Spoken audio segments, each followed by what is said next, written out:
Trump just announced a plan to lower mortgage rates, and within hours, millions of Americans started thinking the same thing. Maybe now's finally the time to buy a house. I'm going to break down exactly what's happening, why this $200 billion plan could backfire on you, and what smart money is actually doing instead.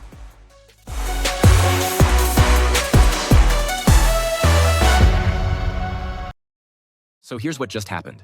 Trump ordered Fannie Mae and Freddie Mac to buy $200 billion in mortgage bonds. The goal? Push mortgage rates down from around 6% to something lower.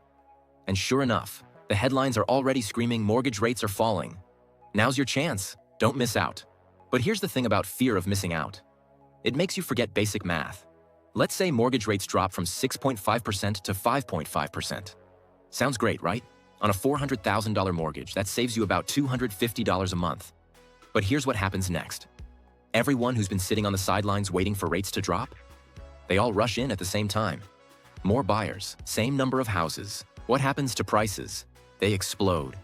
That $400,000 house you were eyeing, it's now $440,000.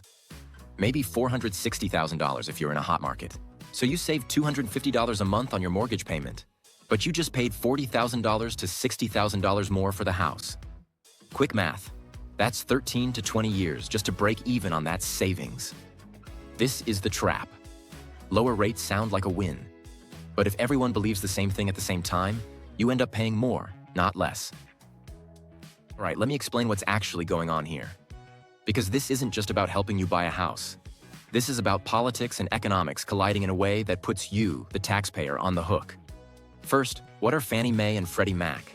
They're government-controlled companies that buy mortgages from banks. Banks give you a loan, then immediately sell it to Fannie or Freddie, who bundle these loans together and sell them to investors. This keeps money flowing through the housing market. It's been the system for decades. But here's the twist. Usually, when the government wants to lower mortgage rates, they use the Federal Reserve. The Fed buys up these mortgage bonds, increases demand, prices go up, rates go down. That's what happened in 2008 during the financial crisis. That's what happened in 2020 during COVID. The Fed stepped in and bought trillions in mortgage bonds. But this time, the Fed isn't playing ball. They're focused on fighting inflation. They're not buying mortgage bonds. They're actually selling them. So Trump went around them.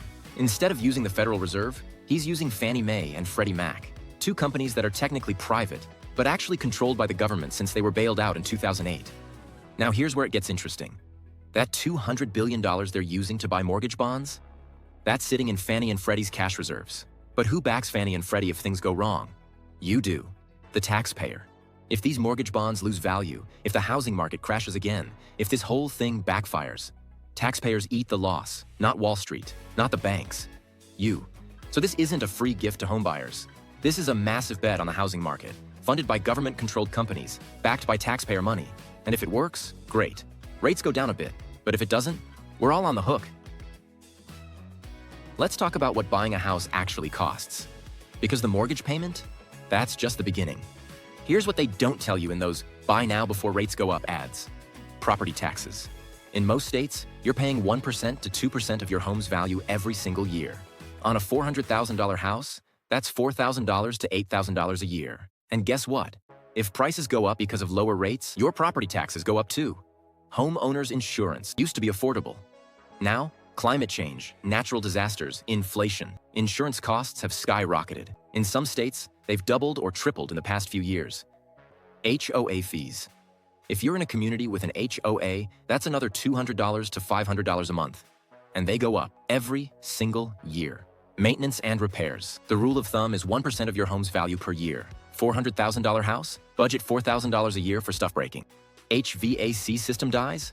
That's $8,000. Roof needs replacing? $15,000 to $30,000.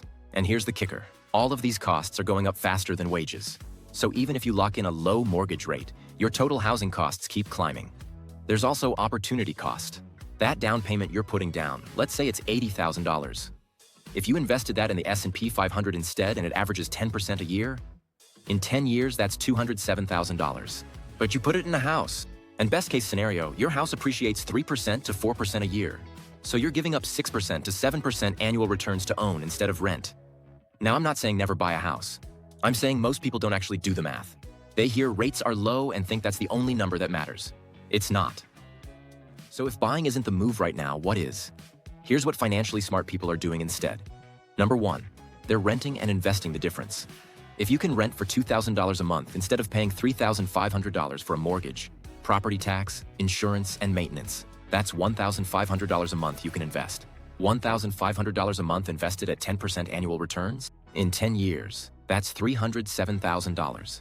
In 20 years, that's over $1 million. Meanwhile, your friend who bought the house is still paying off the mortgage and hoping for appreciation. Number 2, they're building income streams. Instead of tying up $80,000 in a down payment, they're using that money to start businesses, invest in skills, or buy cash-flowing assets. An $80,000 investment in the right side hustle or business can generate $2,000 to $5,000 a month in passive income. That's life-changing money. Number 3, they're staying flexible. We're living in one of the most uncertain economic times in decades. Inflation, recession fears, job market volatility. When you own a house, you're locked in. You can't easily move for a better job. You can't relocate if your city's economy tanks. You're stuck. Renters?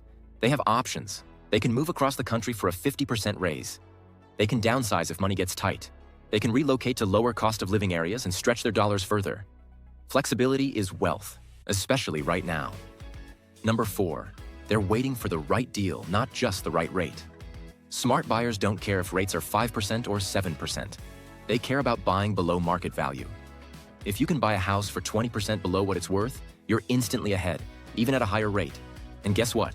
When everyone's rushing in because rates dropped, you're not finding those deals. You're in bidding wars and overpaying.